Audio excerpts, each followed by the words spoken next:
أعوذ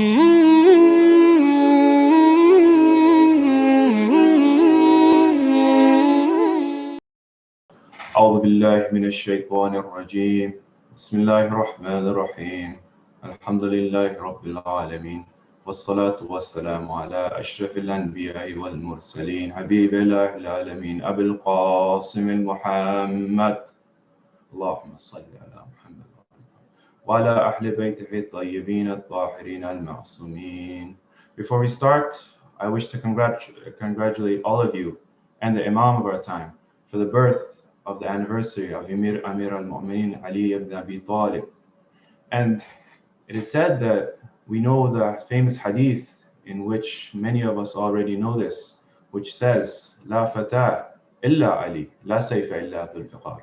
This man needs no introduction, but there is no youth like Ali, there is no man like Ali. And such a beautiful quote this is, such a beautiful hadith this is, because when we see there's no one else that had been born in the house of Allah, the Kaaba. There has been no one else that could have been born there except for Ali ibn Abi Talib. So how can we possibly say that there is any man like him? And it has been narrated that once he was born, his eyes had not opened until he saw Rasulullah sallallahu alaihi wasallam, and then his eyelids first opened. And when he was young, Rasulullah sallallahu alaihi wasallam, he had taken permission from Abu Talib to take Imam Ali and raise him in his own house. So when we see in history, we see that Imam Ali, he had been born at the age of 6. Rasulullah had taken him in, and he spent 10 years under Rasulullah. And when we really look into the akhlaq of Imam Ali and the way he was, the man he was, we can see that it is very clear that the teachings of Rasulullah, the teachings of the Quran, we can see them manifest into the character of Imam Ali. And how is it possible that these characters could manifest in Imam Ali? Inshallah, I'd like to talk about these 3 characteristics that many of us already know, but I'd like to go a bit deeper in it in the time that I have. And these 3 characteristics, they are the ilm of Imam Ali, the shuja'ah of Imam Ali, and the zuhd, the asceticism of Imam Ali. And these are only a few drops in the ocean of the akhlaq of Imam Ali. And when we look deeper, we can see so much more than this. But inshallah, due to the limited time, I'd like to talk about these specific ones. So first, I'd like to talk about the knowledge of Imam Ali. And everyone knows Imam Ali from this specific hadith of Rasulullah. وَعَلِي بَابَهَا فَمَنْ أَرَادَ الْعِلْمِ فَيَأْتِ الْبَابِ. How beautiful is this? He says, I am the city of knowledge, and Ali is his gate. And if anyone wishes to get that knowledge, then they must enter from that gate. How beautiful this is.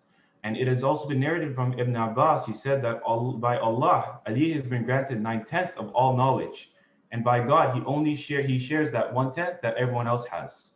How beautiful is this hadith specifically? When Imam Ali himself, he has 9/10 of all knowledge, and he shares the 1/10 with everyone else. And when we really look into it, we can see in history, there is this one specific narration in which we understand the length of the knowledge of Ameerul Mumineen, in which he standed on the pulpit. When he sat at the pulpit, what did he say? Saluni, saluni, qabla an tafqaduni. Subhanallah. When we look into this, we see that no one had ever gone onto the pulpit and said, ask me before you lose me. And this shows the greatness of Imam Ali and his wisdom, his knowledge.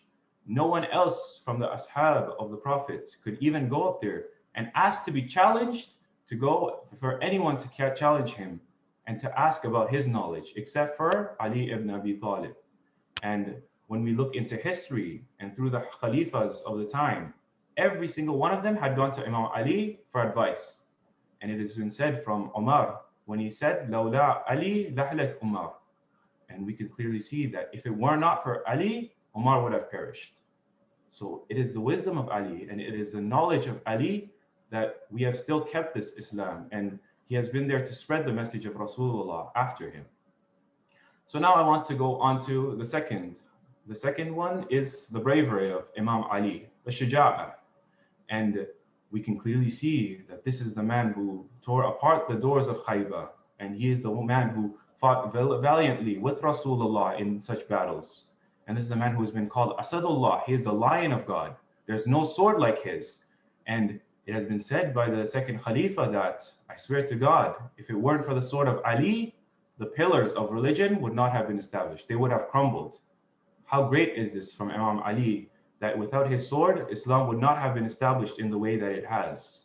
And another narration I'd like to take up is the Battle of Uhud.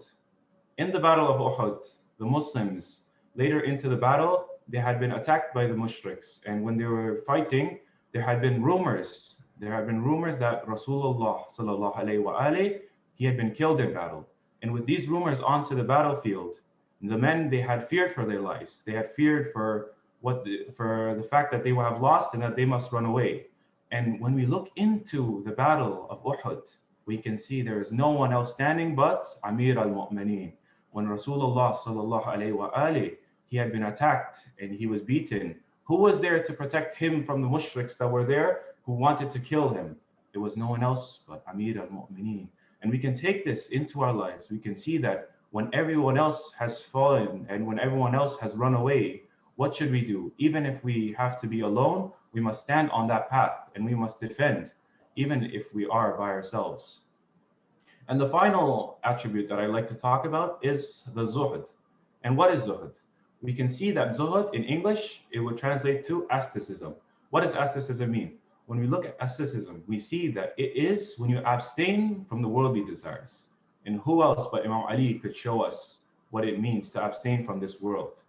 So there is a hadith that Imam Ali has said. He says, be aware that every nation has a leader that they must follow. And for your nation, it is me. In the whole world, I have no more than 2 clothes, and I do not eat anything except for 2 loaves of bread. And we can clearly see that Imam Ali alayhi salam, that he was not a man of this world. And every action that he had done, it was for the hereafter. And even when we look into him as Khalif, he had been the leader of the Muslims, and the Muslims they were all under him. And at the Bayt al-Mal, it was at his hands.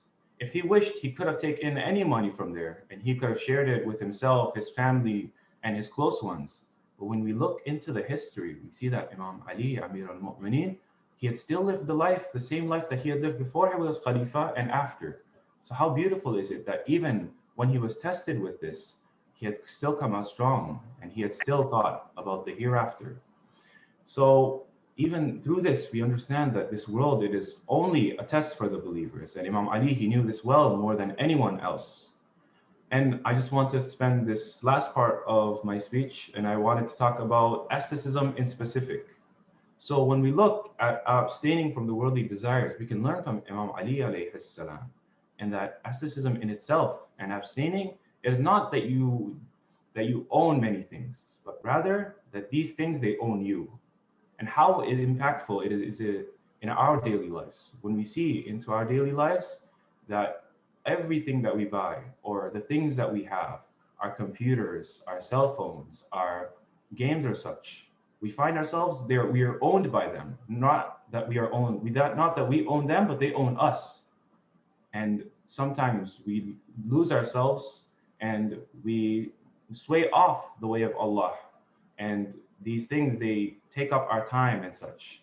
And one of the most important things is that we must make sure that it's not the things that own us, but that we own these things. And one of the things I wanted to talk before I finished off is that one of the apps that I've seen lately is the app is called My Daily Hadith. Inshallah, if you have time, you can download this.